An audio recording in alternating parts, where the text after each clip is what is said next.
నా పేరు కాకి. నాకది మనుషులు పెట్టిన పేరు. అస్థిపంజరం ఇది నేను మనుషులకు పెట్టిన పేరు. ఎందుకో ఈ కథ చివరిలో మీకే అర్థమవుతుంది. నాకు 4 పిల్లలు. అందులో 2 నా పక్క చెట్టు మీద ఉండే కోయిలవి. కోయిలకు గుడ్డు పెట్టడం మాత్రమే తెలుసు, పిల్లలుగా మార్చడం తెలీదు. కానీ మాకు గుడ్లు పెట్టడం, వాటిని పొదిగేయడం, బిడ్డలుగా మార్చడం మాత్రమే కాదు, వేరే తల్లి బిడ్డల్ని మా బిడ్డలుగా కంటికి రెప్పలా కాపాడడం కూడా తెలుసు. ఆ రోజు ఆదివారం, జోరున వాన, బంగాళాఖాతంలో వాయుగుండమంట. ఎవరో 2 చెట్టు కింద మాట్లాడుకుంటుంటే విన్నాను. పిల్లలేమో ఆకలి అంటున్నాయి. కర్మ కాకపోతే ఈరోజే చెత్తకుండిలో డ్రైనేజ్లో ఏమీ దొరకని పరిస్థితి. ఒక పక్క పిల్లల్ని చూస్తుంటే కడుపు తరుక్కుపోతుంది. మనసుకు దెబ్బ తగిలితే ఓర్చుకోలేని శక్తి మన శరీరానికి ఉండొచ్చేమో గాని మనం ప్రేమించే వాళ్ళకి దెబ్బ తగిలితే ఓర్చుకునే శక్తి మన మనసుకు ఉండదు కదా.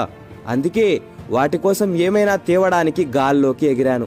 ఎదురుగాలికి ఎగరలేక రెక్కలు అలసిపోతున్నాయి.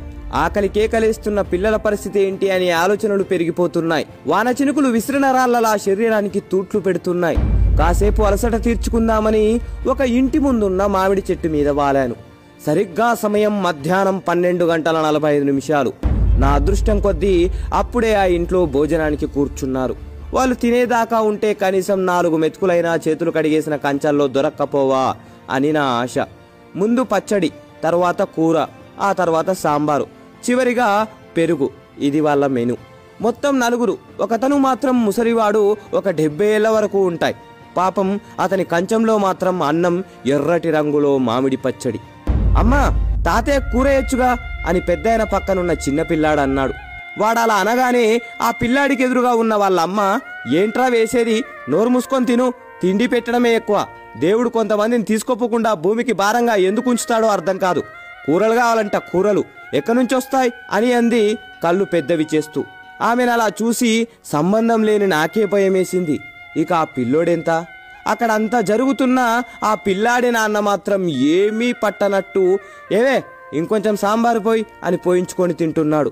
వాడు అచ్చం బురదలో పడుకునే పందికి ముందు 2 కాళ్ళు తీసేసి చేతులు పెడితే ఎలా ఉంటాడో సరిగ్గా అలానే ఉన్నాడు. పాపం వాడి ముఖాన్ని వాడు రోజు అద్దంలో ఎలా చూసుకుంటున్నాడో. పాపం మా పెద్దాయనకు అన్నం కలుపుకోవడానికి కూడా చేతుల్లో బలం లేదు. అయినా సరే బాగా ఆకలేస్తుంది అనుకుంటా త్వరగా అన్నం కలుపుతున్నాడు. వణుకుతున్న చేతులతో మొత్తాన్ని కలిపేశాడు. ఆత్రంగా ఒక ముద్ద తీసి నోట్లో పెట్టుకున్నాడు. వెంటనే నీళ్లు తాగాడు. బాగా మంటగా ఉందనుకుంటా కంట్లోంచి నీళ్ళొచ్చాయి. ముఖం ఎర్రగా మారిపోయింది.